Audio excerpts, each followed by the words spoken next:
c'est pas exploitable, parce que j'ai montré tous les ouvrages déjà pour voir. J'ai que ça. Ouais, c'est ça, c'est des fichiers CSV, c'est comme ça qu'ils formatent. Et sinon, sur GDAX, c'est des PDF.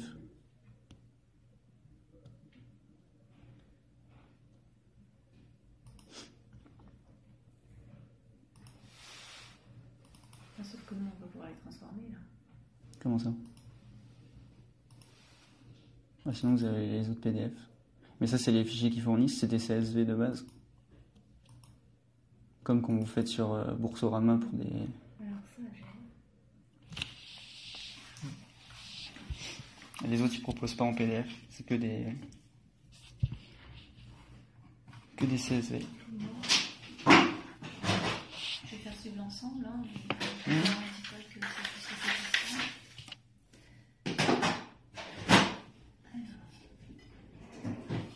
En fait, quel est le problème? C'est ça que je comprends pas. C'est le fond. Le problème, ce sont des opérations atypiques, hein. Voilà. Donc c'est par rapport à un compte. Et donc derrière, il faut qu'on ait l'ensemble des explications que je dois faire suivre à nos services. Voilà. Mais j'avais déjà expliqué à un de vos banquiers. Pardon? C'est ça. Ah oui, parce qu'on se demandait qu'est-ce qui se passe en fait. C'est simple, c'est de l'achat de la vente de monnaie virtuelle, hein, en définitive. Oui. Oui. Alors ça peut vous sembler simple. Donc, pour l'instant, c'est légal. Alors oui, j'ai un document à vous faire signer, pour autant, je vais vous en faire signer un. À propos de... À propos des risques qui sont encourus, hein, de la pratique de ces opérations. De trading? C'est ça. C'est complètement légal, enfin, je vois pas où est le problème.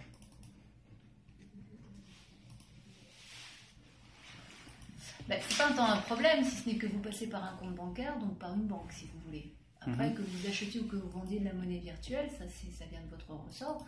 Pour autant, nous, on a un devoir. Alors ça, c'est pas exploitable.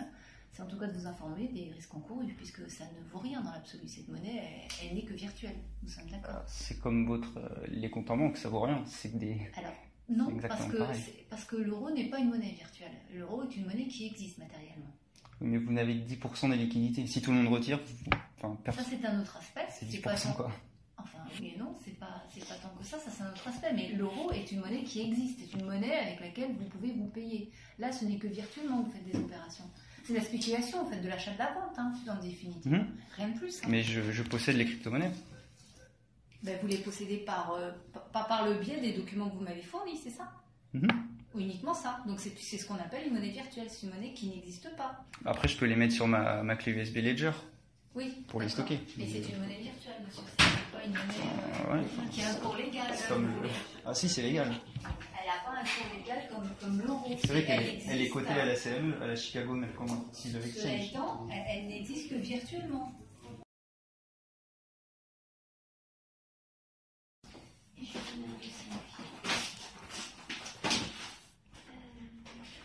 Je fais quoi? Je dois le signer?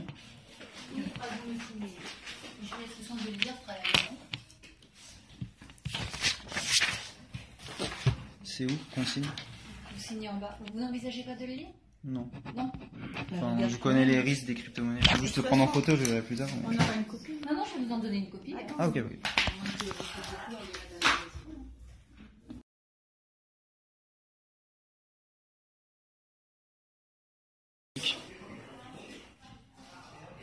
Demande si je vais lire, bah non.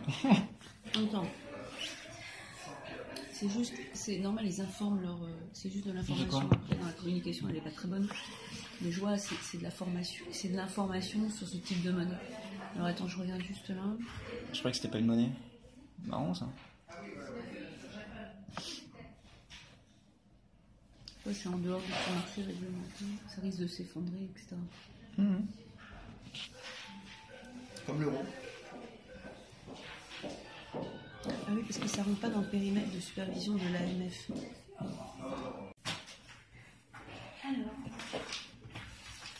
Alors, ce sont vos opérations. Vous pouvez m'expliquer? Ça, c'est sur GDAX, oui. En fait, ce que je fais, c'est que au début, j'ai investi sur l'Ethereum et le Bitcoin. Oui. Et ensuite, je me suis dit, ça rapporte pas beaucoup. Enfin, j'ai quand même fait x3, mais je vais faire autre chose, c'est que je vais accumuler de la crypto-monnaie sans perdre d'argent. Avec aucun risque. Et alors, vous faites comment? Avec de l'arbitrage. En fait, on va dire on va prendre le Bitcoin. Oui. Pour faire simple, on va dire imaginons qu'il y a 10 000 euros sur une plateforme. Donc, Kraken, il est à 10 000 euros. Enfin, il n'est pas à 10 000 euros, mais c'est pour l'exemple. Il est à 10 000 euros sur le Kraken, donc je l'achète. J'achète une certaine somme, donc 10 000 euros. Ensuite, je transfère ce bitcoin sur GDAX. Et sur GDAX, on va dire que le bitcoin, il coûte 10 200 euros.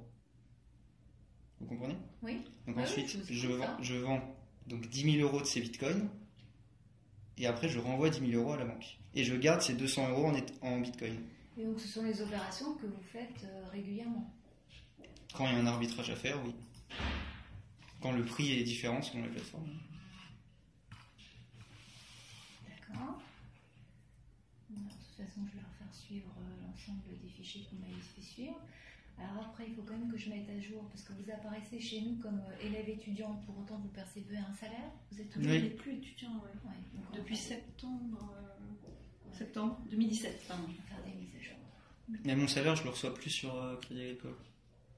J'ai mis sur une autre banque.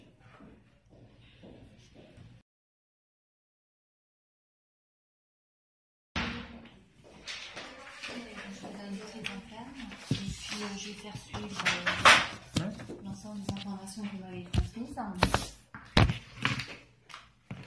Et puis s'il y a une suite, je vous tiendrai informé. D'accord? En tous les cas, je vous remercie d'être venu aussi rapidement. Oh bah ouais, pas de soucis. Voilà. Et puis je vais faire le rapport concernant le fonctionnement et en fait les opérations que vous faites. D'accord?